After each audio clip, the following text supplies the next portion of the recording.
Welcome to this week's episode of Coffee with the Journalist, brought to you by One Pitch. The guests on our show include some of the most notable journalists from the top US-based publications who cover topics including technology, lifestyle and culture, health, science, consumer products, and business news. We discuss their role, the types of stories they cover, what their inbox looks like, and how they connect with sources. Today, we're joined by one of Fortune's newest writers, Megan Leonhardt. She covers the intersection of finance, policy, and regulations. Prior to Fortune, she was the senior money reporter at CNBC and a writer for Time's MONEY Magazine. During the show, Megan shares more about one of her first jobs involving pitching, her new beat at Fortune, what information she wants from sources, and more. Let's dive into the episode now. Welcome, everybody. This is Coffee with the Journalists. I'm Beck Bamberger, and I run BAM, an agency that works with all venture-backed technology companies doing all types of cool stuff. And of course, founder of One Pitch, which is a platform that helps publicists get better, efficient lists of journalists to pitch instead of 900 at a time, because we don't like to spray and pray. That is a no-no in this business. And that is why we have this show to talk live with our journalist friends and hear what they like and hear what their inboxes are all about.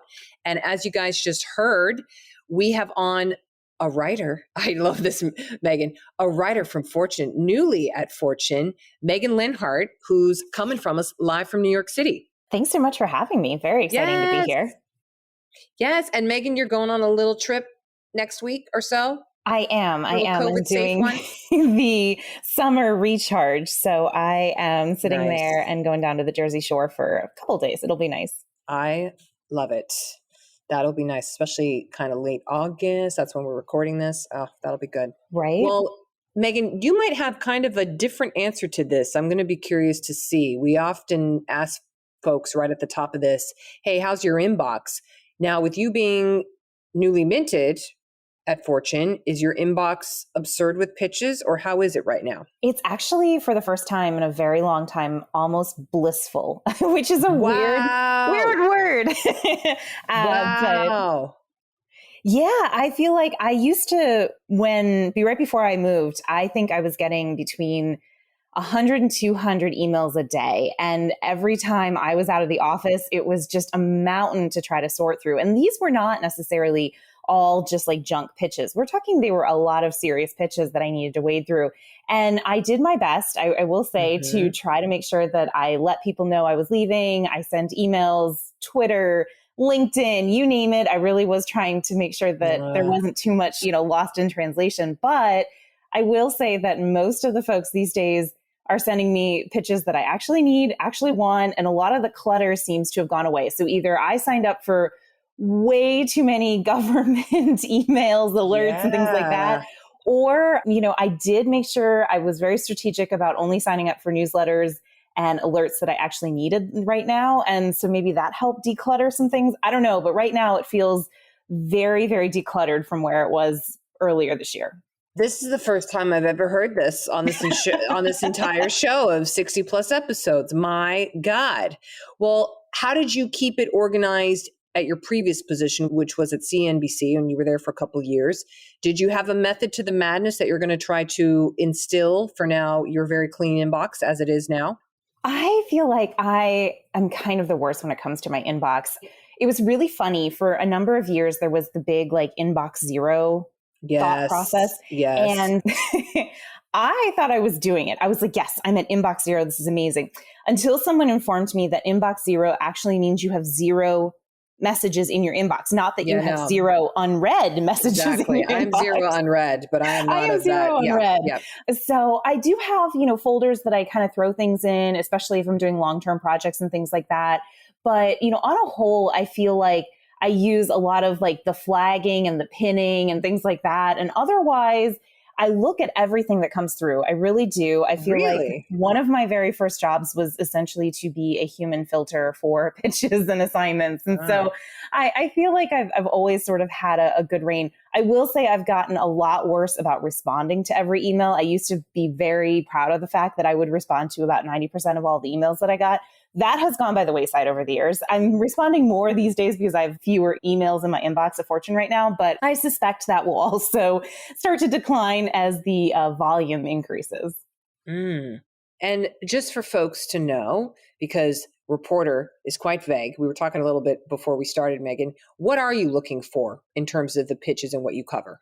So my sort of beat that I'm working on right now is everything to do with the intersection of policy and finance, which is a huge broad swath. And I'm super excited about covering this particular beat. And basically what that means is looking at the regulations, the rules of the road that are coming through on both a state and national level and how they're impacting folks on their financial level as well as businesses on the financial level. We have a ton of regulations coming through, certainly over the past year with COVID, but Yes. even beyond that, that really, really are playing a huge impact on the day-to-day lives. And a lot of times we tend not to get into the details here. And so that's the fun part of my job. I get to kind of wade through the weeds and kind of figure out what's important and what's not, both on things that have passed as well as proposed rules and regulations that are coming out, which of course is probably, a little bit more scary for folks on the business side of things, because some of these really do mean that you've got to shift a whole heck of a lot of your business to comply. Gosh.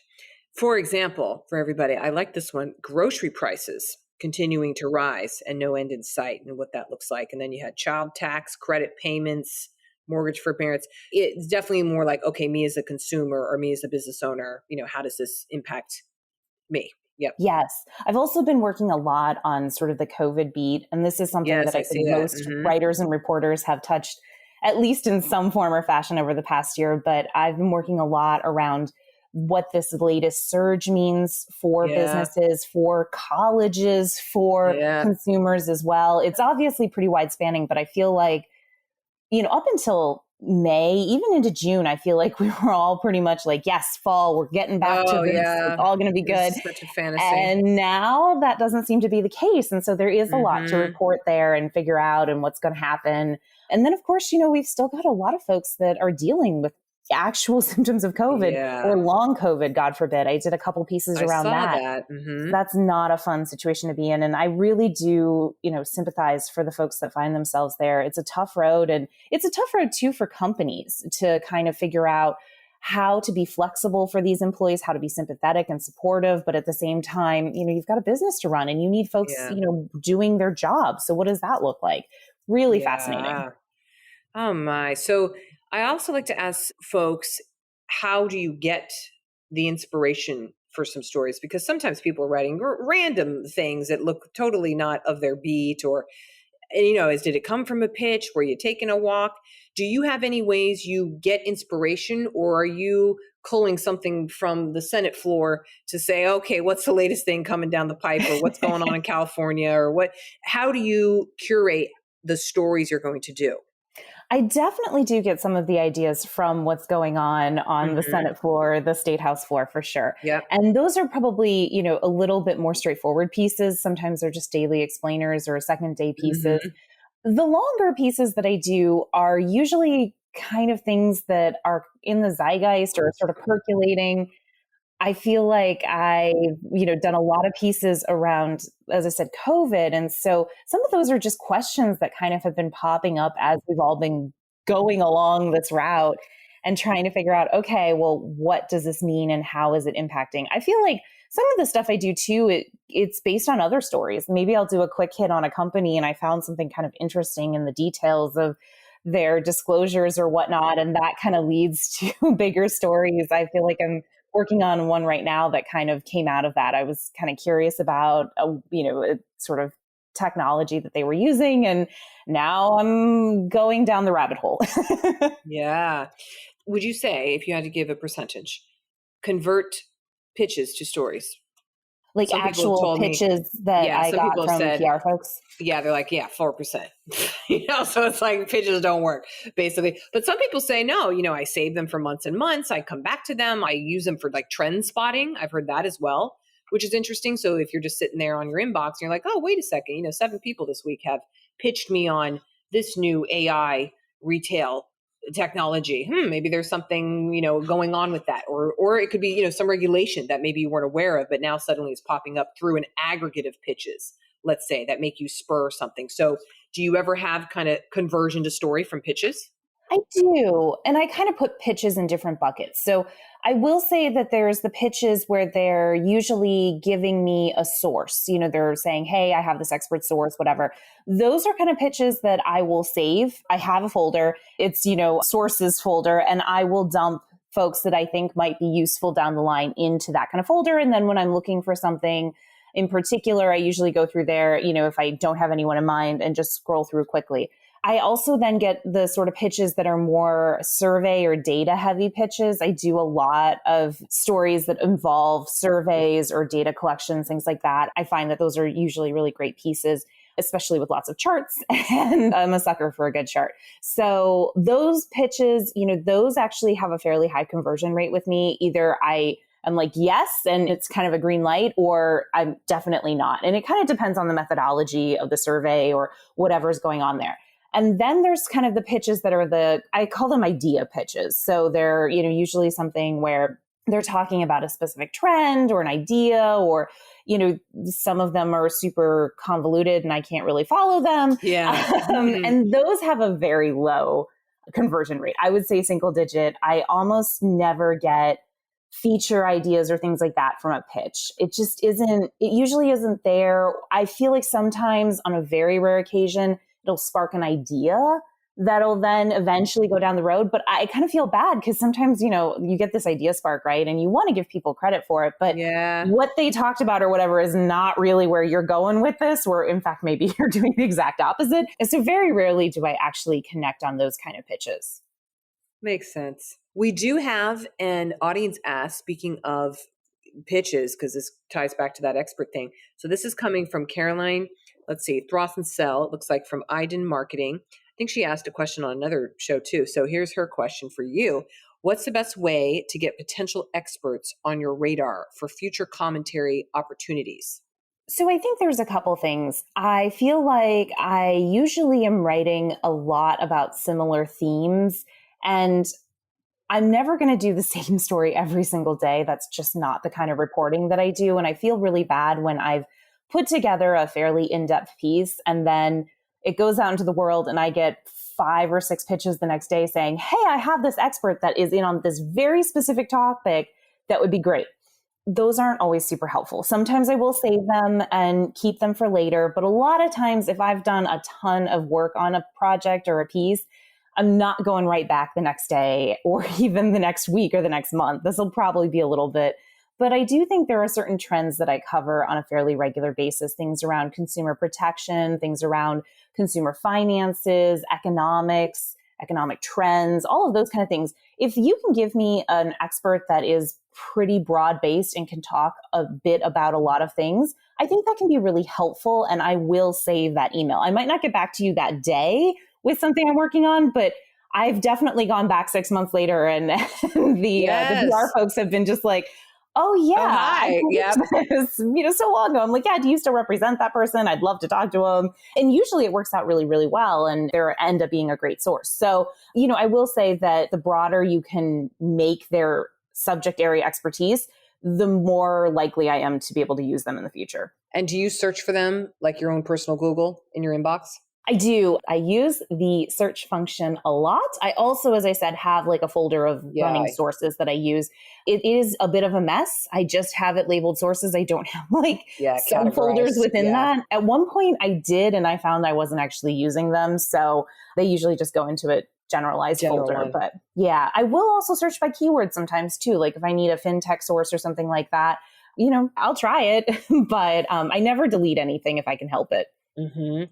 Yeah, I was talking with someone, I forgot which episode it was, but we were like, oh, maybe pitches you should put on your bottom keywords and fill in your couple keywords, because then it could help with the searchability, because so many journalists do exactly what you're saying.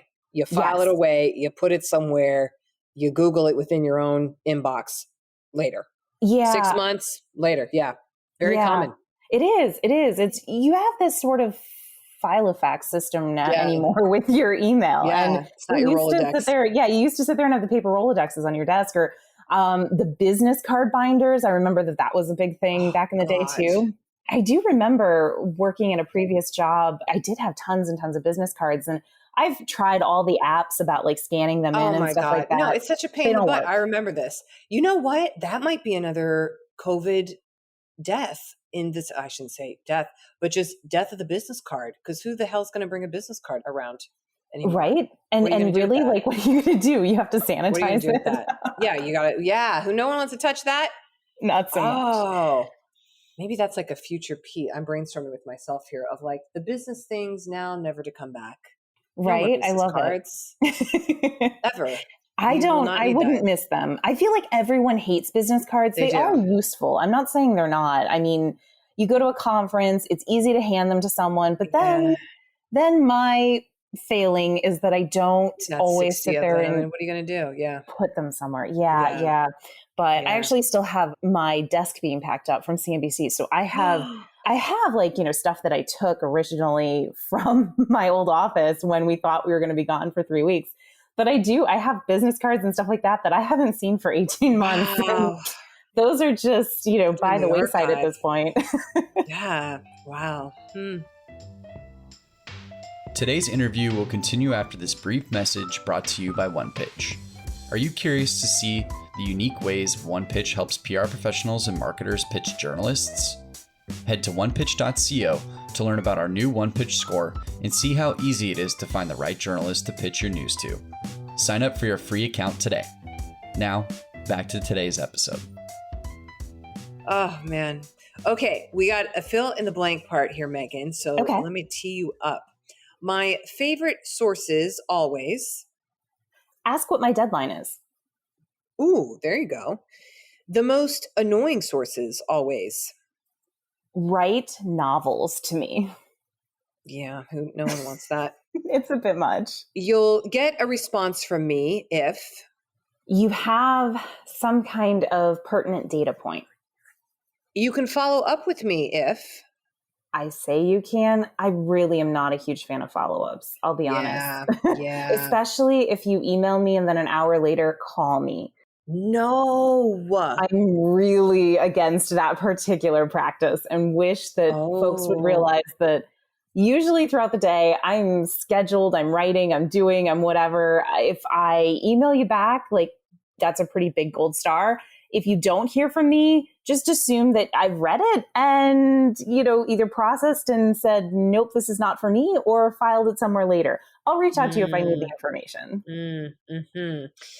Is that another post-COVID, we're never going to see it again, like your desk phone? Because are people calling you on your cell phone or what? People are calling on the cell phone, which I have been really judicious about sharing this go around. I feel like it was everywhere last time. And it's fine. I have a separate cell phone for my work. It was really funny because I feel like so many folks just use one phone now, and I still carry around two. And I've had younger colleagues ask me, why do you have two phones? That's awful. You could just use one. And I said, I know I can just use one, but I want to take my business phone. And when I am really off the grid, I am off the grid. If I am on a call with a source or doing something that I really don't want to be bothered, I don't want that phone ringing. I want it, tucked away, no worries. And so I do still have two phones, which is really clunky, but it works for me. Gosh, two. My goodness. I always find it so intriguing how you have the gall to knowingly call a journalist on their cell phone when you have not been given this information.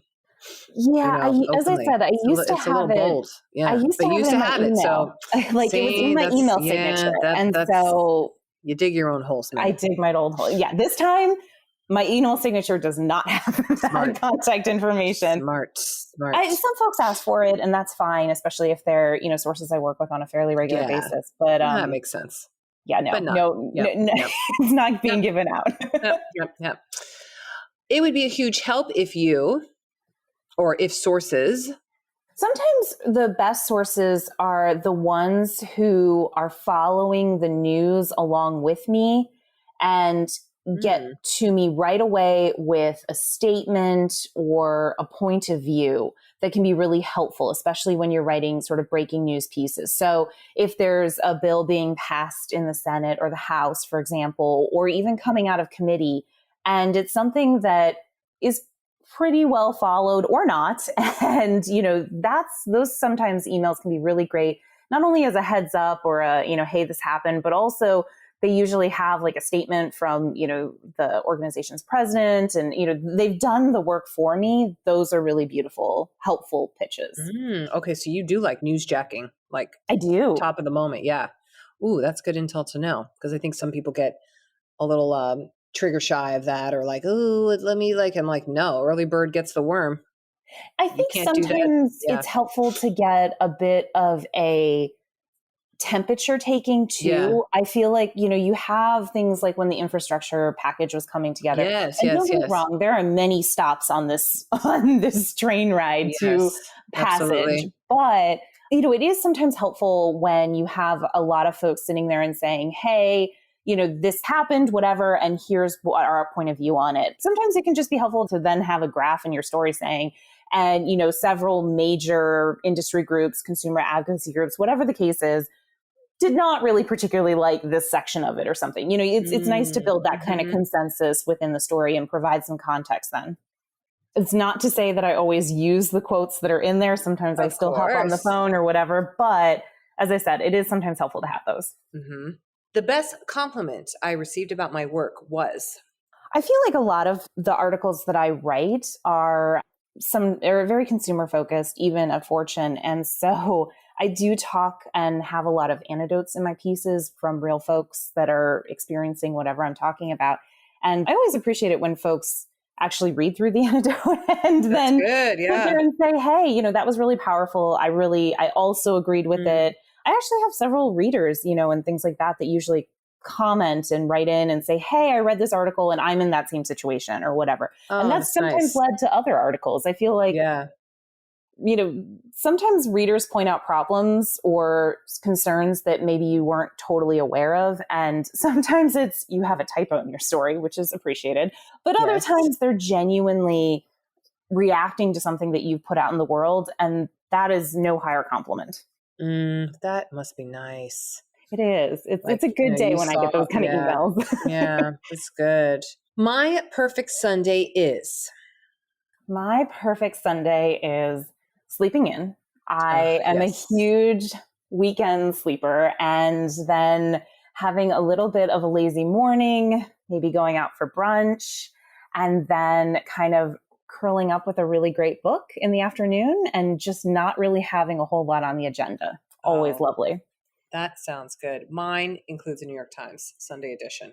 I love that. I wish I could get into the crossword puzzle. I don't do that. Have tried. I feel like I am missing out on something big, but I'm just not a crossword puzzle person. Me neither. And I'd be there for 7 hours. No. I can only do like 2 hours and I need to read the whole thing, not the crossword.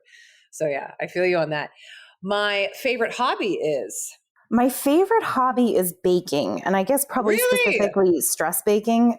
Stress baking. Yes. What do you stress bake? I have not gotten into the bread thing, but I usually do a lot of desserts, which can be a little dangerous. Especially during the pandemic when I haven't been able to bring all the treats into the office to get them out of my house and away from me. Oh yeah. But thankfully my neighbors have been very generous in being taste testers. Oh, there you go. On the treat section. But yeah, everything from cookies and bars and pies and cakes. I don't necessarily need things to be super finicky, especially if I'm stressed in baking. I just need it to turn out and then all is slightly more right with the world, but definitely enjoy kind of putting new flavors together and things like that. Is it like, okay, you smell it or you taste it and it's perfection? Like what's the win of the baking exercise? I think it's a combo. I feel like it has to look good. I hate when things look super messy and you're just like, well, it tastes really great, but it looks like crap. I mean, those shows. Still good. Don't get me wrong. It still gets eaten around here, but I really like it when it's something that I do have a personal Instagram that has nothing to do with work. And so sometimes I will post some of my better versions of things on there. And I like kind of playing around with the recipe. So sometimes it'll be like one of those things where I'll bake something multiple times until I get it exactly the way I want it, both in looks and taste and smell. So I do have a little bit of like a perfectionist tendency when it comes to the baking. So you're not getting yourself on, what is it called? Nailed It, the failure baking shows, which are hilarious. I love those. I really do. And actually, my I gosh. did tune in for a couple of the new episodes of the Paris cooking show. Oh, God. I was totally fascinated. Was it? I've not seen it, Not but I saw like a good. trailer and I was like, ooh, how'd you get, didn't they do a whole season? I'm like, how? They did. And I will say, gosh. I probably only got about 3 episodes, and this was like kind of skipping through a bit. She's not a bad cook. It doesn't seem like. She does a lot of basic stuff, but I felt like some of it was a bit played up, for the laughs, probably. But she's, that's what you have to do when you have no personality. Oh, I didn't say that. Yeah, right. It was funny because, Paris has like a very specific voice. I feel like when you think of Paris Hilton, you think of her voice, and it's funny because in the kind of voiceover, she has that Paris voice, but when she's actually baking and talking with her guests, she has a much lower, very normal voice. And I was a little shocked Megan. by that. You mean it could all be a fraud? Yeah, I mean, a veil? We all put on voices. We do. But yeah, she was funny. I was just like, wow, she really has like a normal voice after all that. I thought maybe after all the years of her doing that, it would just be her voice now, because she's been doing that for decades now. Wow. Yeah, but it wasn't terrible. It's probably not worth like most people's time, but if you have nothing else to do and you're just a tad curious, one episode won't kill you. There you go. Okay, the last song I listened to was... Ooh, something on the radio, probably. I am oddly not a big music buff. I wish I were. Yeah, me neither. I will listen to pretty much anything as long as it has a decent beat. Mm-hmm. The exception being country music, because I grew up in the Midwest. I grew up around a lot of country music, and I'm very happy to not have to return to that. Yes. Okay, now we have 2 seasonal focus questions, because this will run a little bit later than when we're recording in the middle of August. First one is, my favorite fall recipe or food is... apple crostata. I make it every year. Oh. It's got apples and cinnamon and caramel and like this delicious kind of cookie crust. Delicious. It's so good. Yes. Okay. Pumpkin spice is... Ew. Yeah. Ew. It's too sweet. It is. Yeah. Quarantine has taught me that despite the fact that I really do enjoy talking to people and I am a people person, that I can survive without constant people around me and stimulation. I can actually shut it down and be a more self-sufficient, introverted person. Mm-hmm. That has been, I think, a fun discovery for a lot of extroverts. Yes. You're a people person, but not that much of a people person. Yes. It'll be weird going back now. And when we eventually, fingers crossed, get back into the office, readjusting to everyone being around all the time, that's going to be difficult. Mm-hmm. Oh my. Well, you spoke of the Paris show, absolutely. But is there anything you're reading, you're listening to, you're watching that you love? Again, we will take anything. This is where it all comes together. Anything and everything. So I was recently opened the Stars subscription and started watching that Men in Kilts episodes with the guys from Outlander. Men in Kilts? I have not actually watched Outlander. Wait, a road trip with Sam and Graham? Is that what it is? That's what it is. Oh, it's a documentary? It's very fun. It has 100% on Rotten Tomatoes. There you 100. go. 96 audience score. My God. That is very rare to see that. Well, wait a second. How many people reviewed this? Now, wait a second. Wait a second. Okay, I can't see it right now, but wow. Okay. It's just me. It's all me just doing 100% reviews on Rotten Tomatoes. Maybe it's just you. Okay. All right. What else? Anything else? Let's see. I feel like in summer, I really get into all of the novels that come out. I feel like, the book clubs from Reese Witherspoon and things like that. Yeah, I catch up on all of that. In fact, speaking of which, I am reading right now. It's called Such a Quiet Place. It's by Megan Miranda. And I didn't pick it just because the author's first name and my first name are the same. Yes. But it's really interesting so far. Although I will say, I feel like I've been disappointed with a lot of the summary light read novels this year. I've been giving them all pretty bad ratings on Goodreads. So I feel a little bad. Hopefully this one doesn't go downhill quickly. Well, but it does say, okay, it's a Reese Witherspoon book selection. Comes a new riveting suspense novel about a mysterious murder in an idyllic and close-knit neighborhood. Okay, well. Yeah, it's interesting because it's a little bit of a time jump around what's going on, the events that led up to things and whatnot. So it's interesting. I'm a sucker for a good thriller or a good mystery. Yeah. Those are really, where I kind of unwind. I can sort of get outside of my own head and just put myself into the action. So those are usually my favorite. Okay. Well, Megan, I now want to shift to something a little bit more broader, philosophical, which is, what do you think the future of journalism looks like?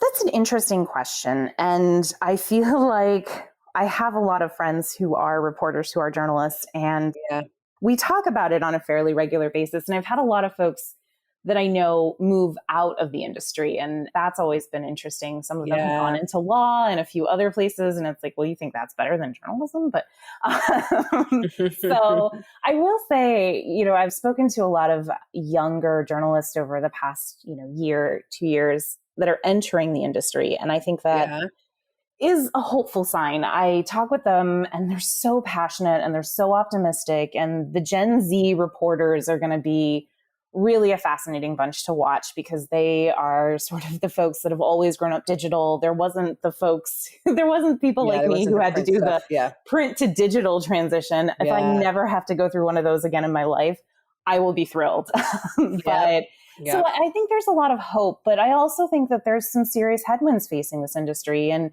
we're still, unfortunately, figuring things out around paywalls, around, how to sit there and actually make this business work for us. And I think this past year has been a little bit of a breather for many organizations because people have been so engrossed in the news because it's been so important to our day-to-day lives in a way that maybe the immediacy wasn't there before this. And now it has been. You've seen subscriber rates go up and things like that. That's been amazing to see and super exciting. But I've also grown up in a very small town. And I know that small town journalism is dead in many places.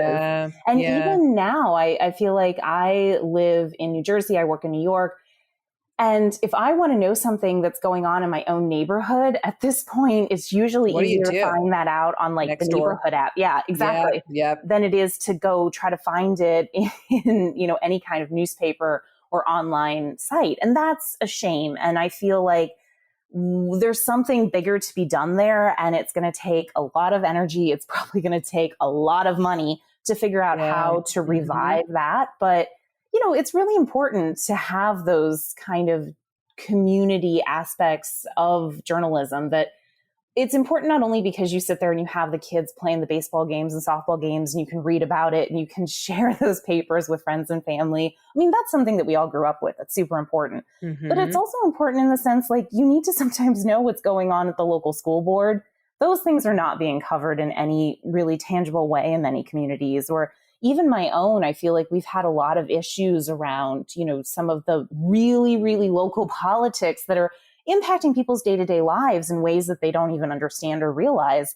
And that's a huge dearth and something that I'm a little concerned about on just an ongoing basis, what we're going to do when we have folks that are doing really well, like the New York Times and the Washington Post. I'm thrilled. I really am. I think that's great.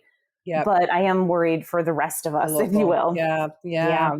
Well, no one so far on this entire show has ever solved it. So we will continue to ask it. It's a big question. It's a big question. It's a big ask. I think that there are really great options out there that I've heard folks talk about in terms of like tagging this to like local news stations and, using them as sort of a resource beyond. I mean, they all have websites. They're all digital news producers in many ways. So what can we do to make that maybe more robust, more better? But there's also, many challenges that, with that aspect as well. Of So, course. Yeah.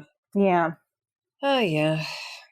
Well, on a more positive note, Megan, we have our fun Mad Lib part, which usually is accurate, fun, silly. It's always a surprise. So let's see what we kind of get here and we'll read it back. So the first thing is, what is an emotion? Happy. Happy. How about an adjective? Brave. Brave. And another adjective? Lucky. Lucky. I like it. What is a greeting? I use this one a lot. It's Hiya. It's Hiya. Yep. Mm-hmm. Yep. A verb. Skipping. Skipping. A noun. Beach. Beach. Ooh, that's where you're going. Yep, I got it on the brain. That's right. An adjective. Wise. Wise. A PR term or phrase. Desk side. Oh God! Also, are those still happening? No, they're not still happening. But I get those pitches cards. A lot. Yeah. Okay, a part of a pitch. The subject. Length of time. A month. The name of a real person. Any person. Kate Middleton. Kate Middleton. I wonder what she's doing. Right. And an emotion. Frustrated. Okay, Megan, here we go. When I think of the future of journalism, I feel happy. The pitches I receive have gone from brave to lucky. If I receive a pitch that starts with hiya, I skip. When I write stories on beaches, I get very wise. My favorite pitches include death sides and subject lines. I normally take around a month to respond, but if it's Kate Middleton, I will respond immediately. If you do get a response back from me, you should know that I am very frustrated for you. Kind of like it. No, it's kind of fun sometimes. I mean, do you like Kate Middleton, by the way? Would that be like a big thing? I think it was one of those things that I was looking at stuff at lunch about her and Meghan Markle. It popped up on Google because now when you open Google, it gives you like news stories and stuff. And so it was, I guess, on the brain. Top of the thing. Yeah. But she's interesting. I mean, look, like the whole royal family is kind of a hot mess these days. Oh, but yeah. It's PR sort machines, of like though. The train wreck that you just want to keep watching. Yes. Do you think part of me thinks, anyway, this is a whole other show, but I think it's kind of like orchestrated to some extent too. Oh, it absolutely is. They want to continue to be in the news cycle. That's right. You got to keep that stuff up, especially when you get something like COVID. Where are you going to wear the hats? Yeah, I think this particular one was talking about how Meghan Markle their foundation had put out a statement about what was happening in Afghanistan and some of that, and how the royal family hadn't really responded as of yet. And so I think that was what I was reading about at lunch. Oh my God. Wow. Well, Megan, this has been such a treat. I'm so glad you got us in before your lovely beach vacation. Hooray.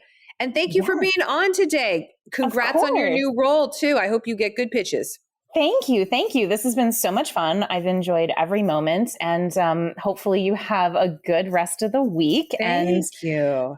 I know you're not going away, but maybe just have a nice weekend with the Sunday New York Times. You know what? Yes, number one. And actually I am. I'm driving to this little town that's like close by. That's kind of like a little cute little foresty area in San Diego. That sounds lovely. Nice. Are you guys doing some hiking and stuff? Oh yeah. I got my favorite hikes. I'm ready to go. Oh yeah. It's going to be great. That sounds great. Yes. I feel like everyone needs to do that at least every couple of weeks. Outdoor time. Yes. It is like a recharge for me that I do. Yep. Yeah. Otherwise, we all just sit in our houses and get out here and there. Don't get me wrong. But I feel like my dinners with friends have gone way down over the past couple of weeks. Yeah. So, yeah. Way to go. Like we're back a little bit to just a bit. More nervous. Should we, shouldn't we? Mm-hmm. How are we planning things this time around? Mm-hmm. Oh, nice. Well, thank you, Megan. Have a good one. Thanks. You too. Take it easy. Thanks for tuning in to this week's episode of Coffee with the Journalist featuring Megan Leonhardt from Fortune. If you enjoy listening to our show, make sure to subscribe on iTunes, Spotify, Google Podcasts, and anywhere else you listen to podcasts. And If you have a moment, please leave us a review to share your thoughts about the show and today's guest. To learn more about the latest tools on OnePitch and to subscribe to our weekly podcast newsletter, head to our website at onepitch.co. We'll see you all next week with a brand new guest and even more insights about the journalists you want to learn more about. Until then, start great stories.